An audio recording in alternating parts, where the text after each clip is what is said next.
क्या कभी अंबर से सूर्य बिछड़ता है, क्या कभी बिन बाती दीपक जलता है। क्या कभी अंबर से सूर्य बिछड़ता है, क्या कभी बिन बाती दीपक जलता है। कैसी है ये अनहोनी हर रात हुई हम, छोड़ गया जो तू कैसे जिएंगे हम। तू ही किनारा, तू ही सहारा, तू जग सारा, तू ही हमारा सूरज, तू ही तारा। जय जयकारा, जय जयकारा, स्वामी देना साथ हमारा। ये सत्य है देवराज, और आपकी सूचना के लिए मैं यह भी बता दूं कि अश्वमेध का अश्व राजधानी लौट रहा है। महाराज सगर अश्व के स्वागत की भव्य तैयारियों में लगे हैं, और इधर युवराज कर्मवीर अश्व के साथ अपनी यात्रा के अंतिम पड़ाव पर हैं। किसी भी समय राजधानी लौट सकते हैं। देवर्षि, अश्वमेध यज्ञ के पीछे कहीं उनका विचार इंद्रासन हत्याने को तो नहीं? ये धरती वाले तो सदैव ही स्वर्गलोक का सपना देखते हैं, कहीं उनका भी उद्देश्य? ये मैं स्पष्ट रूप से नहीं कह सकता देवराज, किंतु यह सत्य है कि युवराज कर्मवीर अपने अश्व के साथ कल किसी भी समय राजधानी पहुंच सकते हैं। नारायण नारायण।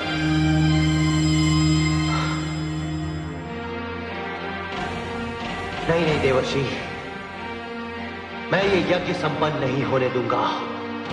इंद्रासन मेरा है और मेरा ही रहेगा, मेरा ही रहेगा।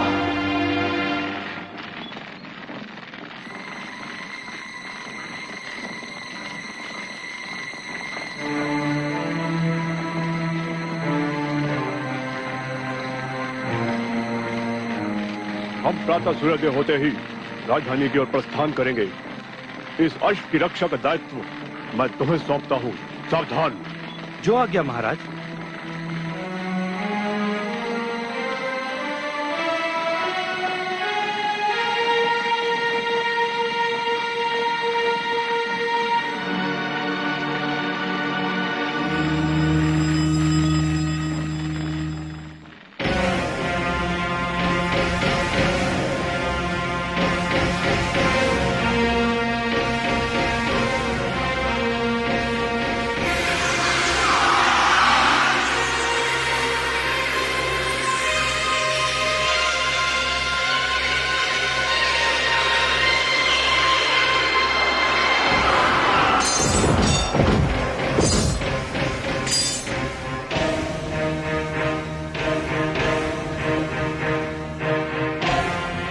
अब तुम महाराज सगर के पास नहीं जाओगे,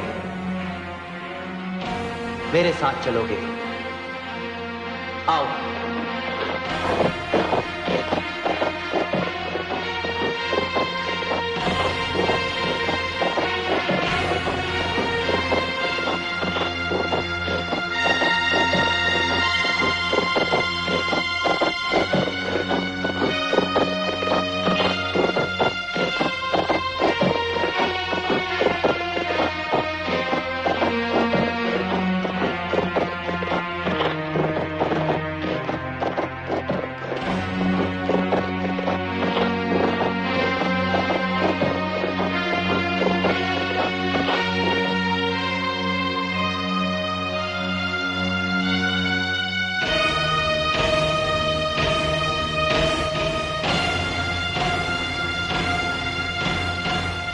युवराज कर्मवीर और उनके सैनिक सोच भी नहीं सकते कि उनका दिग्विजयी अश्व यहां होगा, यहां कपिल मुनि के आश्रम में।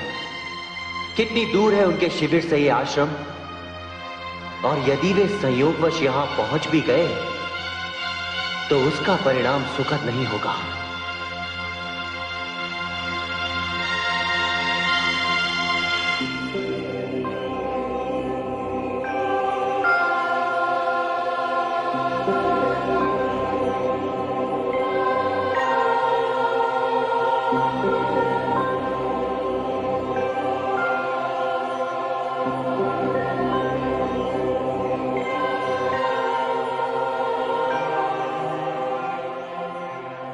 क्षमा करें मुनिवर, आपकी अनुमति के बिना मैं ये कार्य कर रहा हूं। मेरी विवशता है, क्या करूं?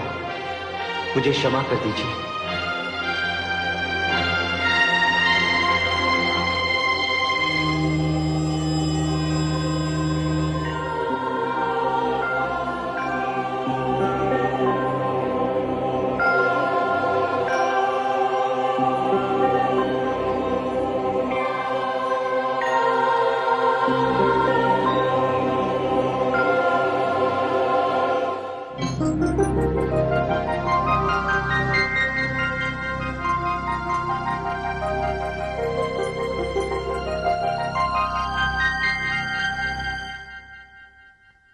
महाराज की जय हो।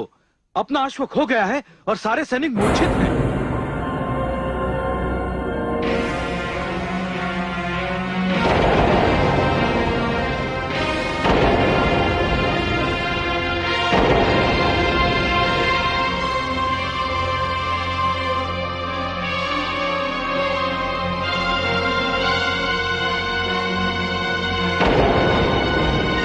किसका दुस्साहस है ये?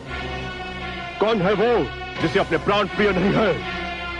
हम सब भाई धरती के एक छोर से दूसरे छोर तक ढूंढेंगे और अश्व के चोर का पता लगाएंगे। जाओ, चारों दिशाओं में फैल जाओ।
महाराज की जय हो।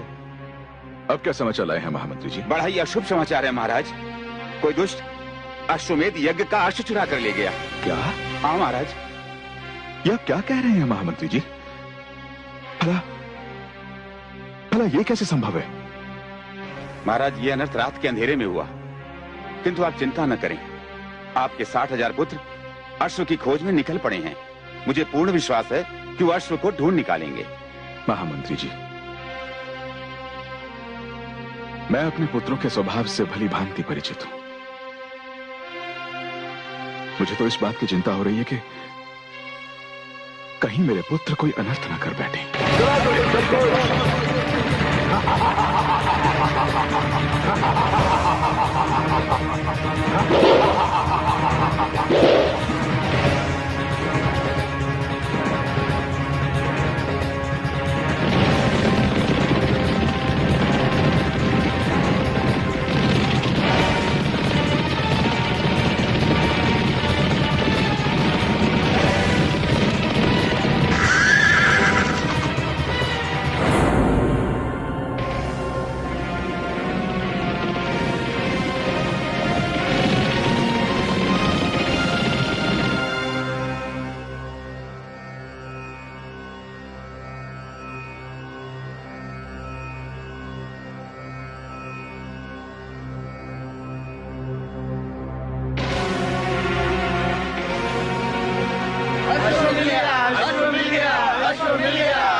किंतु वो चोर कहां है जिसने हमारा अश्व चुराने का साहस किया है?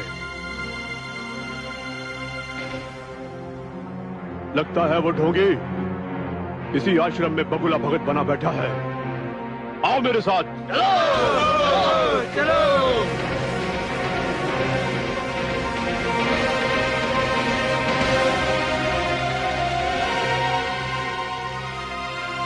नेत्र खोल ढोंगी, हमने तेरी चोरी पकड़ ली है।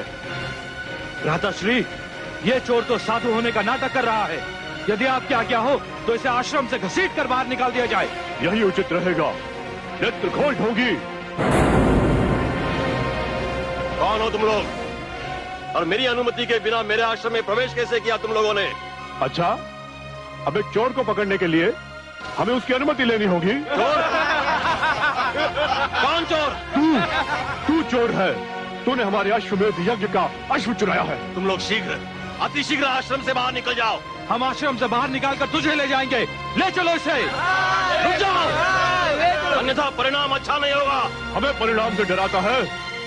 अरे मूर्ख, हम केवल इतने ही नहीं, 60,000 भाई है। तेरे मुंह पर कालिक मलकर तुझे यहाँ से ले जाएंगे। तुम्हें 60,000 होने का इतना अहंकार है? तो जाओ, मैं तुम्हें श्राप देता हूँ, तुम सबसे सब जलकर भस्म हो जाओ।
महाराज की जय हो। महामंत्री जी, कुछ पता चला अश्व का? नहीं महाराज, कुछ पता नहीं चला। किंतु किंतु किंतु क्या? महाराज, अश्व के साथ साथ हमारे 60,000 राजकुमारों में से किसी का भी कुछ पता नहीं चला। क्या क्या कह रहे हैं महामंत्री जी? हमारे इतने सारे पुत्र एक साथ कहां जा सकते हैं? यही तो आश्चर्य की बात है महाराज। हमारे सैनिकों ने चारों दिशाओं में उन्हें ढूंढा, किंतु कहीं भी किसी का भी पता नहीं चला। यह आपने हमें कैसा समाचार सुना दिया महामंत्री जी? कैसा समाचार सुना दिया आपने?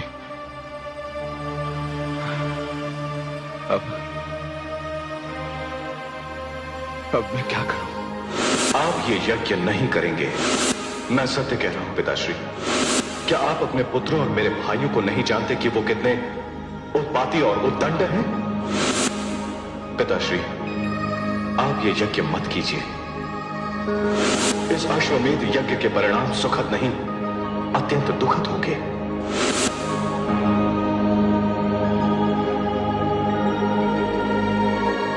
महाराज, कहां जा रहे हैं महाराज आप? मैं अपने पुत्र असमंजस के पास जा रहा हूं महामंत्री जी।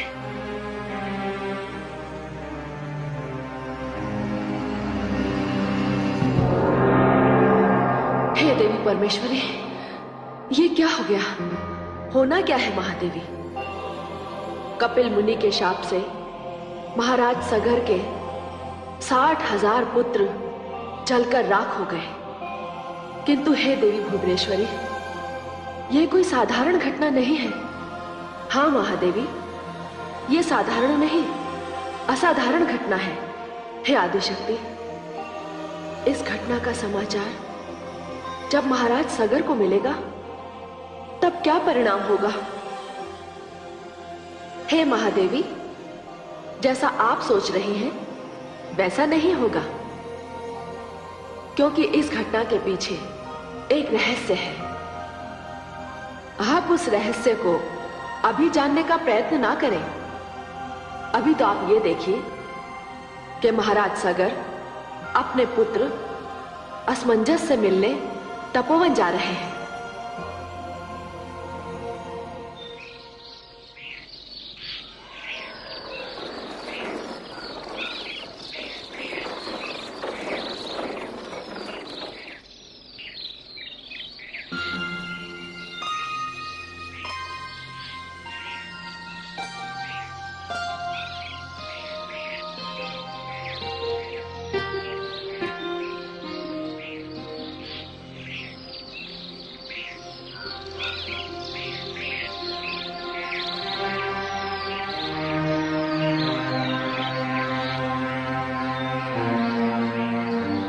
पुत्र असमंजस,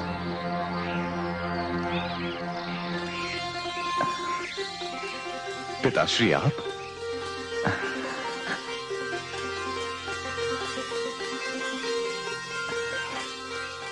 प्रणाम स्वीकार करें पिताश्री। आयुष्मान भव पुत्र, आयुष्मान भव।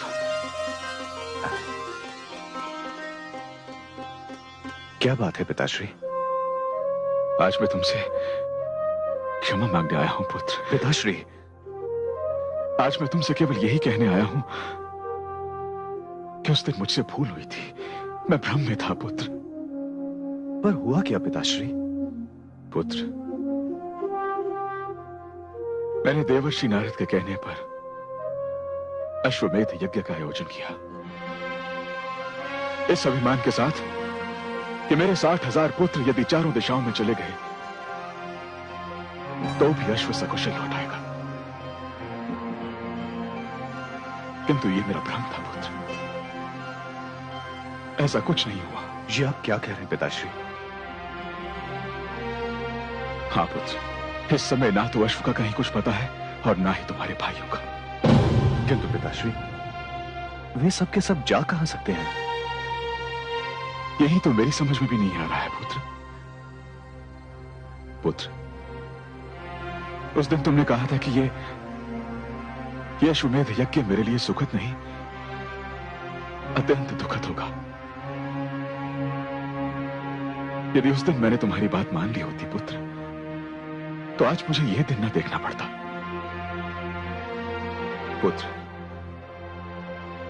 अब तुम्हारे अतिरिक्त मेरा और कोई नहीं है। एक दुखी, विवश और असहाय पिता अपने पुत्र से सहायता मांगने आया है। मेरी सहायता करो पुत्र,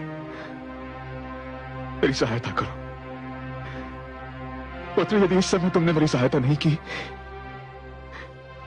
तो मैं अपने प्राण त्याग दूंगा। नहीं पिताश्री, नहीं नहीं, अभी आपका यह पुत्र जीवित है पिताश्री।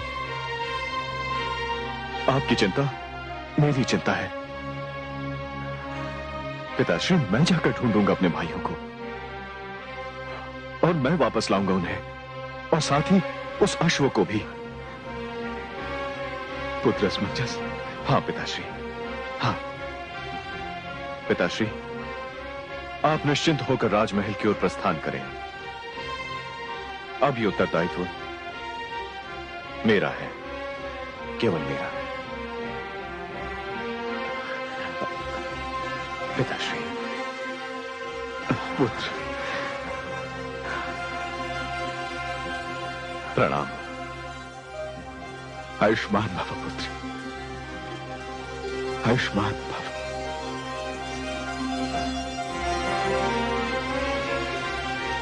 आयुष्मान